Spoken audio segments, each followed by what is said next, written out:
Fala pessoal, sejam bem-vindos ao podcast Cara dos Esportes. Gabriel Martins aqui, programa sobre basquete emergencial, final da Copa do Mundo, acabou literalmente minutos atrás. A Alemanha é campeã mundial, derrotou a Sérvia por 83-77. Campeã invicta, campeã com muito merecimento, não tem nenhum acidente nessa conquista aqui. E pra participar aqui desse episódio extra dos programas sobre NBA, hoje é domingo de NFL, daqui a pouco a rodada começa. Vitor Buratini, camisa 23, da casa aqui já. Buras, sensação é que ganhou a melhor seleção mesmo. Nem sempre a gente sai de um torneio achando que o melhor time ganhou. Nesse caso, ganhou a melhor seleção. É indiscutível que a Alemanha foi a melhor, não perdeu nenhum jogo, ganhou das melhores seleções, ganhou dos Estados Unidos, ganhou da Letônia, que foi uma sensação, ganhou da Sérvia também. Então vem bem desde a fase de grupos ali e continuou bem, soube fechar os jogos de forma perfeita. Título inédito, merecimento e de um time que acho que ninguém colocava como um dos grandes favoritos, né? Antes de começar o torneio, assim, óbvio, é uma seleção muito forte, mas acho que ela estava talvez ali no segundo escalão dos favoritos. Sim. Mas conseguiu aí bater algumas do primeiro e, título mais do que merecido aí. Foi excelente, assim. Quando começou a competição, a gente teve um podcast, acho que depois da primeira rodada fomos nós dois, e eu coloquei a Alemanha, não vou dizer, eu falei que a Alemanha ia ser campeã, não falei isso. Eu falei que num dia que tudo desse certo, eu conseguia ver uma possibilidade da Alemanha derrotar os Estados Unidos. Eles fizeram exatamente isso, derrotaram os Estados Unidos também com propriedade, né? Não teve nada de aleatório no jogo contra os Estados Unidos, Sim. a vitória contra os Estados Unidos. E pegou uma seleção da Sérvia, que é curioso, que eles perderam jogadores ao longo do torneio, né? Perderam um jogador que perdeu literalmente o rim, que me fugiu, foi o Simic. O Simanic. Boris Simic. Simanic. Isso. E nesse jogo eles pedem o Dobric, né? Logo no começo do jogo ele vira o tornozelo. Mas foi uma seleção que foi melhorando ao longo da competição. Não achei que jogou tão bem.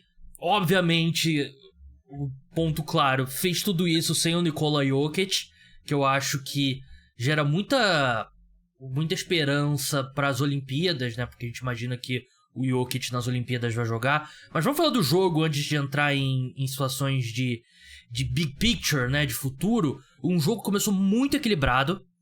Nenhum dos dois times conseguia abrir mais do que 2, 3 pontos. Foi pro intervalo literalmente empatado, 47-47. E a diferença foi o terceiro quarto. A Alemanha veio atropelando no terceiro quarto. Eu achei que o Dennis Schroeder voltou bem melhor ali no terceiro quarto. Franz Wagner fez uma partida muito boa o jogo todo. O Theis, que termina com 2 pontos, eu achei que ele fez uma ótima atuação defensiva, né? Ele não apareceu muito ofensivamente, mas eu achei que ele fez um ótimo trabalho, principalmente parando o Milutinov, né? Que é uma das principais opções da Sérvia. Mas a grande diferença foi mesmo esse terceiro quarto, né, Buras? Foi, é o que você falou, o primeiro tempo aí, as duas seleções trocaram bolas. Acho que, se eu não me engano, a maior diferença chegou, acho que a ser 8 pontos, se eu não me engano, para a Sérvia, inclusive, né? Foi algo assim do tipo, não teve uma diferença de dígitos duplos, né? E não durou muito. Então, exatamente. E aí no segundo tempo a Alemanha voltou super bem ali nos primeiros minutos do terceiro quarto. No fim até deu uma equilibradinha ali, mas foi isso assim. Eles voltaram, é o que você falou, o Dennis Schroeder voltou muito bem. Achei que no último quarto a Alemanha começou a ser ali ameaçada, né? Começou a ter um ensaio ali de que a Sérvia poderia talvez virar o jogo, mas a Alemanha conseguiu fechar perfeitamente ali nos últimos minutos. Eles não cometeram erros, né?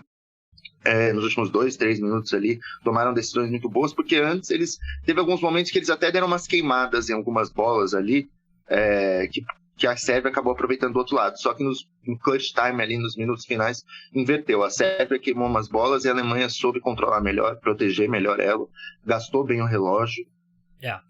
Eu achei que o Dennis Schroeder fechou muito bem o jogo ali também.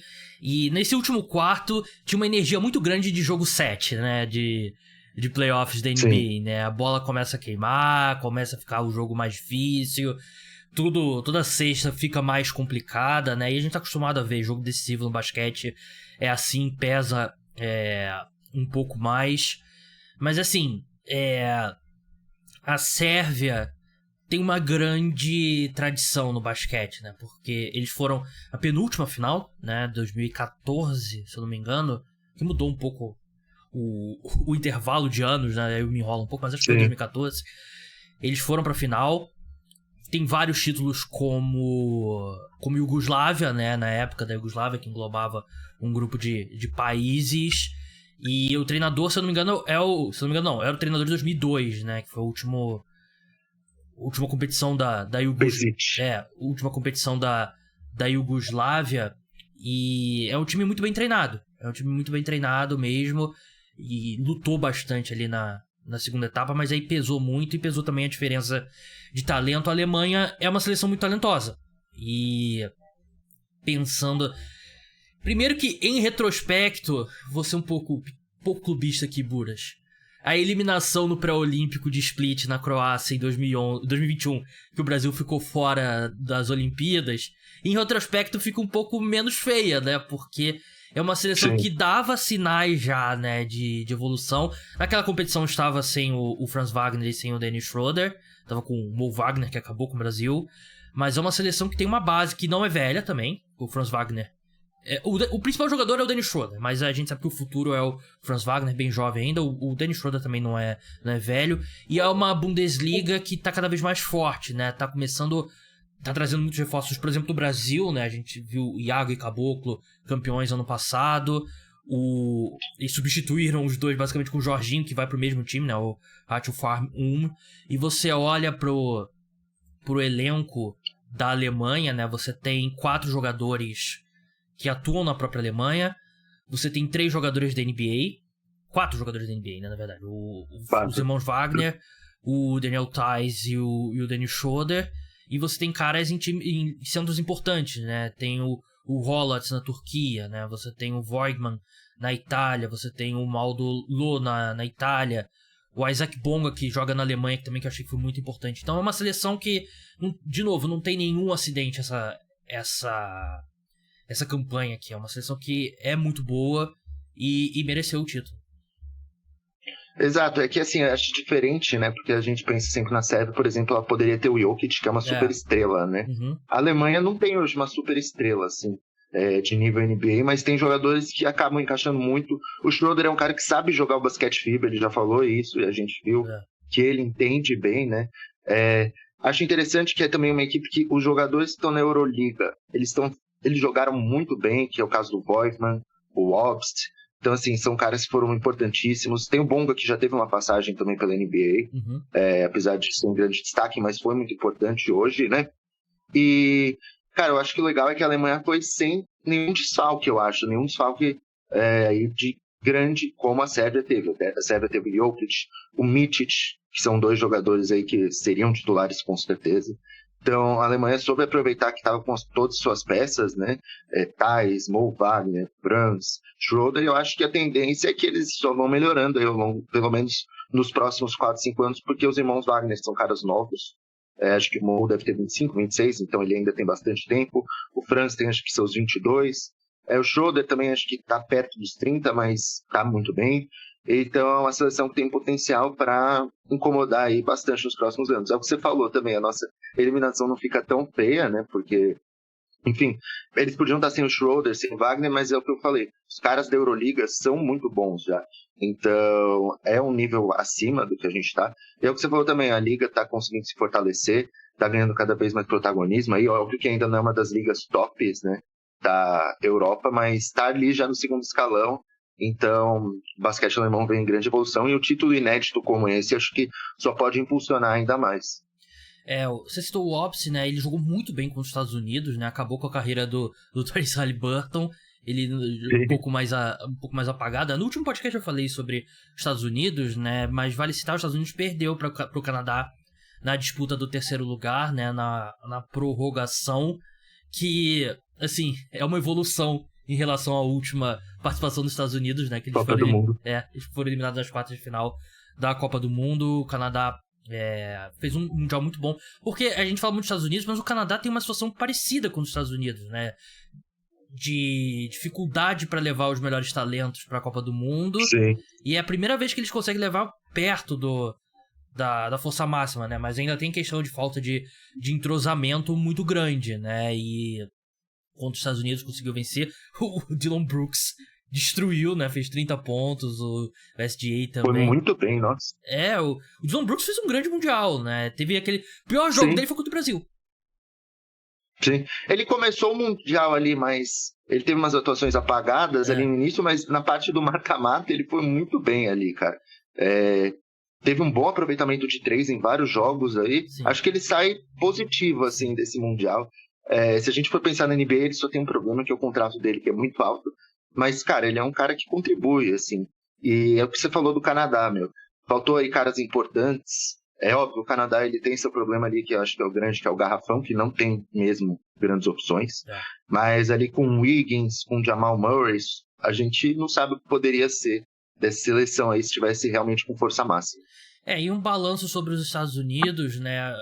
A gente tá vivendo aquele ciclo, né, sem fim, né? Os Estados Unidos decepciona na Copa do Mundo, aí começa todos os jogadores falam, não, vamos jogar a Olimpíada, vamos voltar e tal, não sei o quê, tem que voltar às estrelas, aí eles jogam as Olimpíadas com os principais jogadores, vencem, aí na próxima Copa do Mundo eles vão fazer a mesma coisa, não vão mandar as principais estrelas. Não é que o Steve Kerr não decidiu que, não vou convocar o Kevin Durant, o Stephen Curry e o LeBron. Esses caras não quiseram jogar, né? E foi o que eu falei no último podcast. Sim. O basquete, a diferença do basquete dos Estados Unidos pro resto do mundo nunca foi menor. E hoje em dia, se os Estados Unidos não levarem força máxima, a diferença de talento deles, que ele ainda é a seleção mais talentosa da Copa do Mundo, mas não é suficiente para compensar o quão mais entrosados são os outros times, né? Exato. Mais sofisticados taticamente e com um estilo de jogo mais adaptado ao basquete FIBA. Na Olimpíada com todo mundo, você tem o Kevin Durant, você tem o Damian Lillard, estão dizendo que o Curry deve jogar, né, por conta da ligação dele com o Steve Kerr, né, que é o técnico do Golden State Warriors. Aí não tem qual diferença de entrosamento que faça alguém conseguir vencer os Estados Unidos, né, tirar o ouro, mas na Copa do Mundo, se eles não levarem força máxima, eles não vão vencer, né? E eu achei um time pobre, taticamente, em comparação aos outros times. Porque todo time da NBA, eu falei isso no último podcast, Buras, todo time da NBA joga uma variação ali de pick and roll, arremesso de 3 e ataque à cesta. Não tem muita variação além disso. O Denver Nuggets é um dos poucos times que varia disso, né? Que tem um jogo mais de movimentação. Esse estilo de jogo no basquete FIBA, que a linha de 3 é mais próxima ao garrafão, que não tem a regra que proíbe o defensor de ficar mais de 3 segundos debaixo do garrafão, faz o jogo ser mais achatado e atrapalha um pouco esse estilo de jogo, né? Você tem que ter mais alternativa, jogo de costas para cesta, de meia distância, e os jogadores dos Estados Unidos simplesmente não estão acostumados a jogar dessa forma. Sim, não. E você falou aí do trabalho, né, de Steve Kerr, eu achei, inclusive, meio fraco os Estados Unidos, né? É óbvio que tem toda essa dificuldade de entrosamento que a gente falou, né? Mas esperava mais dos Estados Unidos, apesar disso. Achei que ele falhou em algumas rotações aí. Acho que insistiu demais com alguns nomes que a gente claramente viu que não estava dando certo, como o Jaren Jackson Jr. Então acho que isso prejudicou. Mas é o que você falou, cara, quando chegar ali, ano que vem, tiver, sei lá, 7, 8 jogadores All-Stars, não vai ter como, né? Muito difícil, para não falar impossível, né, dos Estados Unidos ser superado, mas nesse nível aí que eles jogam ainda com time C, D, é super acessível, né? Eu acho que é até mais acessível do que eu imaginava mesmo. Sim. Porque eu colocava eles como grandes favoritos mesmo, e no fim eles decepcionaram mais uma vez. Né, eu acho que até o fato de não ter sido, na sexta-feira, o pessoal ficou surpreso com a vitória da Alemanha, mas não foi o fim do mundo, né? Ninguém ficou, e agora? E, sei lá, entrevista coletiva na Casa Branca, o que a gente vai fazer? Nada. Sim. Porque acho que é o sinal dos tempos, né? Acho que só quem acha que é um absurdo os Estados Unidos ter perdido é só quem não tava acompanhando de perto. Porque quem tava acompanhando de perto sabia, né? E como você falou, Jaren Jackson Jr. com média de 4 rebotes por jogo no Mundial. E é um problema dele na NBA também, né? É o motivo pelo qual ele não jogar de pivô. porque ele precisa do Steven Adams, porque o Steven Adams é um excelente reboteiro, e o Jaren Jackson Jr. é o grande problema dele. Ele não é um bom reboteiro, né? E é muita questão de esforço, né, Buras? Porque ele tem as ferramentas físicas pra ser um reboteiro de elite. Pô, o cara tem 2,13, se eu não me engano. É super alto, jovem. Envergadura enorme. Ele sempre... na NBA mesmo é o que você falou, ele tem problemas ali, ele várias vezes termina o jogo com 5, 4 rebotes, sabe? Ele é um bom protetor de aro, então assim, ele teria tudo pra ser um pivô mesmo, mas atualmente, do jeito que ele tá, é impossível, assim. E é até por isso que eu acho que o Walker Kessler devia ter tido mais minutos, porque nessa questão ele também é um bom protetor de aro e é um ótimo reboteiro. Mas só fazer um comentário aqui que acabou de sair, que o Franz Wagner foi MVP da final. Justo. E o Schroeder do torneio. Cara, eu teria ido... Eu daria pro Schroeder os dois. Assim, os dois... Assim, não. Depois a gente vai falar disso. Mas eu daria o da final pro Schroeder. Eu acho justo o Franz Wagner, mas eu teria também votado no Dennis Schroeder. Não acho absurdo o Franz Wagner ter vencido, porque eu acho que ele... Não é, mas... Nos 4 quartos, eu achei que ele foi mais consistente. Isso me cheira, sabe o quê? Votação aconteceu antes do fim do jogo. Talvez. Isso me cheira isso. Ou não quiseram dar os dois pro Schroeder e falaram, vamos dar o... Pode ser também. A gente vai falar de MVP. Só o último ponto sobre os Estados Unidos. Brandon Ingram, ele foi um desastre. Brandon Ingram levou DNP, né, nos últimos 2 jogos, né, não entrou em quadra. Foi muito mal. Eu achei que o Haliburton deveria ter sido titular, mas ele tava jogando basicamente os mesmos minutos do Jalen Brunson, então não acho que faz muita diferença. Porque assim, nesse ponto de montagem de elenco, eu não acho que os Estados Unidos errou, porque eu acho que os Estados Unidos levaram o que tem de melhor, né? O pessoal fala muito, o Trae Young, né? Que parece que o Trae Young queria e não foi. Eu acho o Jalen Brunson e o Tyrese Haliburton melhor do que o Trae Young, né? Principalmente pra uma competição FIBA. Atualmente sim, né? Pra uma competição como essa. Então, eu acho que o erro é das estrelas não valorizarem, né? Não é os Estados Unidos que, não, Kawhi Leonard, você quer jogar, mas, vamos levar aqui o Josh Hart. Não foi isso que aconteceu. Não, você teve 4 jogos. Você tem aí 3 jogadores que foram All-Stars ano passado, que é o Edwards, o Haliburton e o JJJ. Você tem o Ingram, que também já foi All-Star. Você tem o Jalen Brunson, que vem da melhor temporada da carreira dele. Mikal Bridges. Então é o que você falou, cara. É uma seleção, querendo ou não, ainda é estrelada mesmo. Talento não faltou, é que não tem base, né? Não é um time que joga junto, né? E aí, pega um time da Alemanha que, como a gente falou, né? Em 2021 era esse time, menos o Schroeder e o Franz Wagner, né? Era a mesma base. E aí você pega, por exemplo, uma Lituânia que também joga junto há século e perde, porque é um time muito mais equilibrado. Pra gente encerrar aqui, Buras, MVP do torneio, como você falou, né? Eles divulgaram o top 3 ou só o MVP do torneio? Putz, eu achei aqui o MVP mesmo. Então, o Dennis Schroeder foi eleito o melhor jogador da competição, o melhor jogador da final. Quer dizer, o melhor jogador da final foi o Franz Wagner. Mas MVP da competição, quem que você votaria? Eu pedi pra você preparar o seu top 3. Eu fiquei bastante em dúvida, mas eu quero o seu top 3. Bom, o meu terceiro seria o Bogdanovic.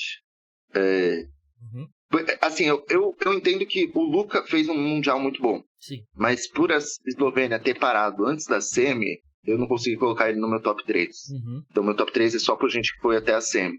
Então eu coloquei em terceiro o Bogdanovic, achei que foi muito bem. Foi indiscutivelmente para mim o melhor jogador da Sérvia.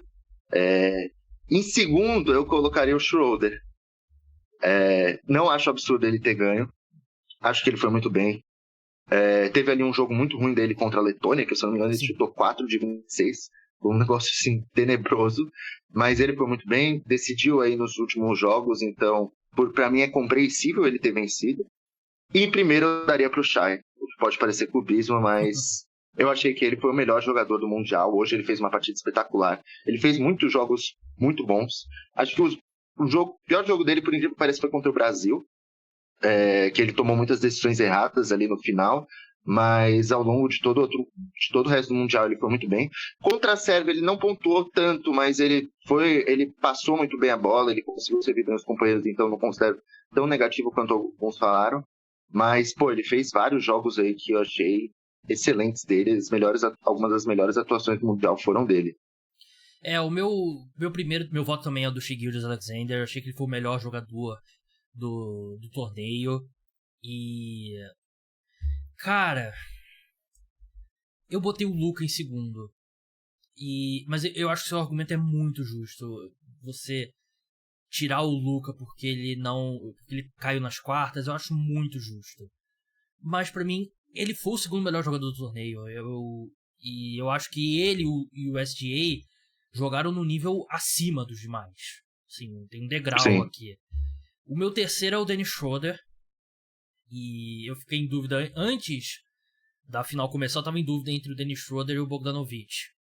E eu acho que o Dennis Schroeder, depois desse último jogo, é um bom desempate. Mas eu acho que é muito justo esse argumento de tirar o Luka do top 3 por ele não ter sido nem semifinalista, né? Ele enfrentou o MVP também, na minha opinião, né?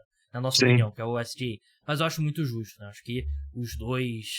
Pra mim, o Dennis Schroeder, se você quiser colocar ele na frente, eu acho que o cara que fez uma Copa muito ruim. Uma Copa muito ruim, uma Copa muito boa. Teve um jogo muito ruim que eu ia falar, que é contra a Letônia. E o Franz Wagner, ele... Era um ponto até que eu ia citar que eu acabei não falando. Ele perdeu boa parte da competição, né? Ele voltou nas quartas, né? Ele se machucou, ele é um cara que poderia ele não vai entrar nessas disputas assim de seleção e tal justamente por causa disso, né? E o Dennis Schroeder carregou o time quando tava sem ele. Mas uma grande Copa do Mundo. Achei uma Copa do Mundo muito boa. Achei divertida. Questão do horário vai melhorar um pouquinho na próxima edição, que vai ser no Catar. A gente tava conversando, né, que, porra, só é competição na Ásia, na Copa do Mundo. No Catar a tendência é ter jogos um pouquinho mais tarde, né? Acho que pelo menos ali devem começar, eu acho, imagina umas 8, 9 da manhã, não vai ter jogo 5h30 por aí. Eu já esqueci como é que era o horário da Copa do Mundo de futebol. Olha, o mais cedo no Catar começava às 7 da manhã. Já é melhor, né? Porque na Copa do Mundo de basquete é 5 da manhã, né? Sim. Os horários eram 7, 9, 11... Não. 7, 9, 11... Aí tinha jogo a 1 e às 4. É verdade. Mas então, essa foi a Copa do Mundo de basquete. Pessoal, amanhã tem episódio sobre NBA mesmo, aqui no feed do podcast Cara dos Esportes. Não deixem de escutar, vamos virar a chavinha aqui. Um episódio por semana de NBA pelas próximas semanas, né? Enquanto agora nesse início da temporada da NFL, vai ter episódio na madrugada de domingo para segunda, falando de todos os jogos do domingo da semana 1 da NFL. Não deixem de escutar. Buras, muito obrigado pela sua participação. Sigam ele lá no @buras1313. Até a próxima. Valeu, pessoal. Tchau, tchau. Então é isso, pessoal. Podcast Cara dos Esportes volta nesse calendário que eu falei agora pra vocês. Não deixem de seguir, se inscrever, deixar like, deixar 5 estrelas. Ajuda bastante o programa. Então até a próxima. Tchau.